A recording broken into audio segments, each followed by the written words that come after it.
we're actually bringing out some truths, peel back the layers of all this fluff. Shining the light on this industry as a whole. Maybe you should stay away from it.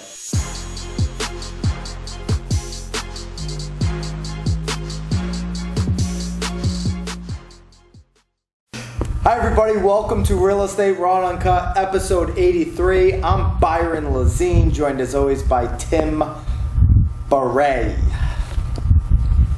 Legend. What's up? That was a power 10-minute meeting we just had. That's crazy. Pretty dynamic. How much you can get done in a 10-minute time frame when you have one specific topic. Same thing as a 30-minute meeting, you just cut the bullshit. Yeah, exactly.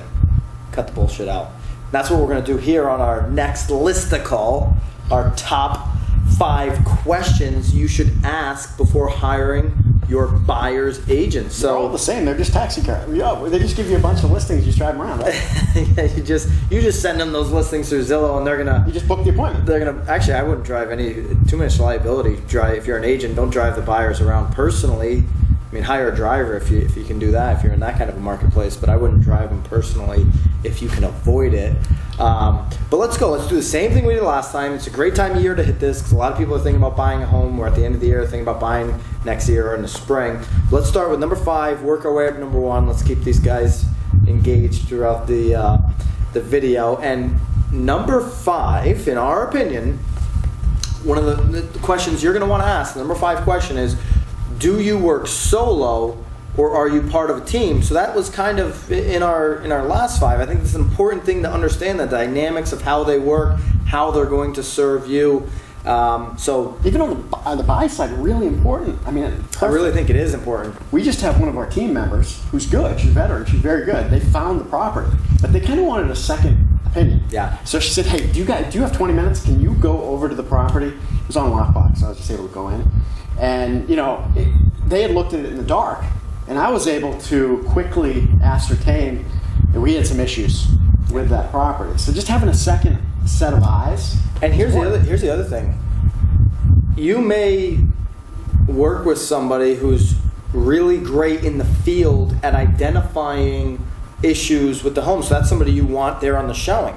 But that particular agent may be weak on the negotiation side, but there's somebody on the team that handles the negotiation. You don't like to negotiate at all.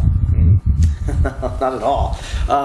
So you're going to want to, if you're buying a home and you're looking for the right agent, the right team to work with, you're going to want to identify which individual or which team checks all the boxes.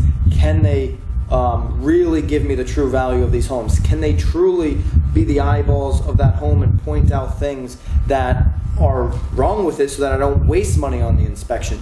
Are they really strong at negotiating? Is the proof in the pudding? Have they done the right number of deals and gotten their clients, appropriate deals? So the team isn't necessarily just having everybody that's like-minded. It's actually the fact that they all come from different backgrounds, right, cultures, that adds the value to the team. That's right.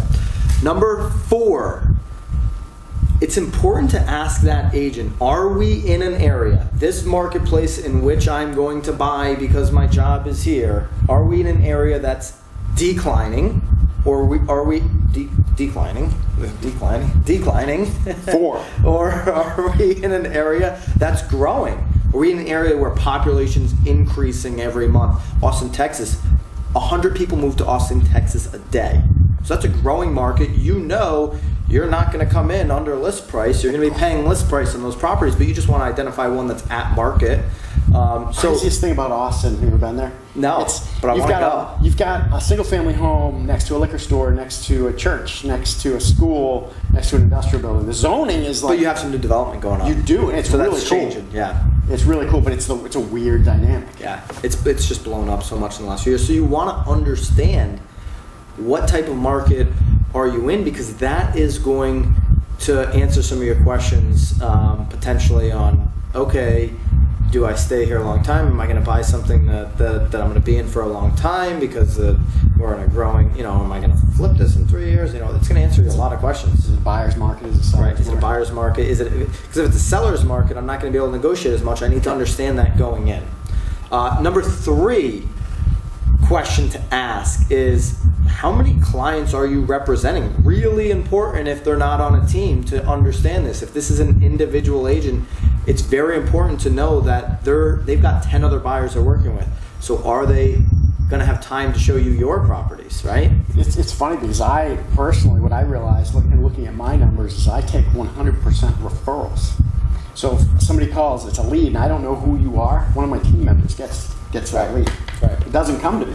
So if somebody asks, that's why I do the referral base, is because I've got to service these people that have personally referred the business. So it's important to know where it's coming from. There's a stat out there, if you're an agent and watching this, if you don't have an admin or a closing coordinator or a team supporting you, you are a single agent. At that point, when you get 7 deals under contract, all hell breaks loose. All hell breaks loose. Nikki Field from Sotheby's International Realty, one of the top Manhattan brokers, she said this at a conference I was at. That was the golden number, so and it's very true in any marketplace, in any price range. Once you get 7 deals under contract, some of your other business starts to slip away. Your buyers start to feel like they're not being taken care of. You start making mistakes. So you've got to understand how much is on the plate of who you're working with. Here's a great question. Number 2, how many months of inventory are in the price range that I am looking to purchase in? So what do you mean? So if somebody's in the $350,000 range, it's important to know how many months of inventory? Yeah. What do you mean months? Like if properties stop coming on the market right now? If in that 300, what'd you say, 350? So in the 350 to 400 price range, or the 300 to 400 price range, however you want to break it up. If 0 properties came on the market, let's say there's 15 months of inventory.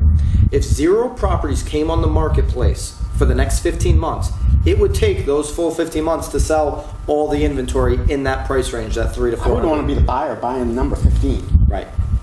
Well, may get a good deal. I mean, you might. You may not. If you're a buyer and you know you have 15 months of inventory in your price range, and you have an agent telling you to pay full list price, you're most likely, not in every case, because it could be a new listing price very well, but if it's a property that's been on the market, you're overpaying, right? Because there's so much inventory. It is a buyer's market. That when it's a buyer's market, ding, ding, ding, your opportunity to get a deal. So the key numbers are like 6 months. That's right. Right. So that's we're going to call that the break-even point. Correct. So anything more than 6 months of inventory, it's a buyer's market. Anything lower than 6 months of inventory, it's a seller's market. So you'd think, and the difference here is, you may walk into a town or look at a town and somebody may say, I know there's 9 months of inventory in this town. Okay. But they're taking all of the price ranges and averaging them all, which means nothing, because you could have 15 months of inventory in the $1 million and up range, and then you could be down in the 200 to 300 range. It could be really healthy, maybe 5 months of inventory. So it's you gotta dice it up by 100,000s or 50,000s or whatever. Absolutely, you gotta understand that, and don't say, it's my time to buy a house, so I'm gonna get a deal. If there's 2 months of inventory in that price range you're looking for, identify one that's listed at market and jump on it. Right. Be aggressive. Number 1, most important question to ask your buyer's agent and get a truthful answer is, should I buy or should I rent? Right? Like, just because you want to buy and maybe you think it's time because you just had the first little one and you're qualified to buy, well, the market might suggest that it's a disadvantage for you to buy. If there's less than 1 month of inventory, it's a complete seller's market. People are getting 2 and 3 offers over list price. Maybe it's time to cool the jets and rent for a couple of years. Insight into you. If somebody comes up to me, like for example, if you're Navy, and I know that you're only going to be stationed for 3 years, and I'm looking at the market, and it's actually close to where I believe the top is, and it's starting to head down. Right. I'm going to tell you it's time to rent. Or if we're going back to that second question we asked, but number 4 was, what if you're in a declining market? What if the market around you is losing population rapidly? The demographics are just off. You've come in as a military buyer, and you're going to be here 3 years, but you're seeing a trend. The last 2 years, people keep moving out of the area. Population is declining. Subbase may go away. Right? Less population, less demand for these properties. ultimately means price is going to drop. 3 years, you're going to lose a percentage of that value. Yeah, I think it's letting your agent know all the variables that are in place so that your agent can become a consultant and give you really good advice. And for an agent to, people have looked at us and said, "You guys are crazy. You're not making any money," But that spreads like wildfire when you're doing the right thing. Do the right, pay it forward. It's the same concept. Do the right thing, and it'll come back to you. And those individuals that maybe it was the best thing for the rent, you give them good advice. A year later, they've now referred you 2 or 3 deals of people that have to sell, that have to buy, whatever the case may be, and you can advise them correctly. So, hope you guys enjoyed that. If you have any topics that you want to see us hit, we're going to start getting into some of these top 5 scenarios. If you want to know the top 5, whatever it may be in the real estate industry, drop us a comment in Facebook, drop us a comment in YouTube, send us an email, molly@seaportre.com. Sweet. And let us know what you want to hit. We're enjoying it. We hope you guys are. Please subscribe, share this up, and be well.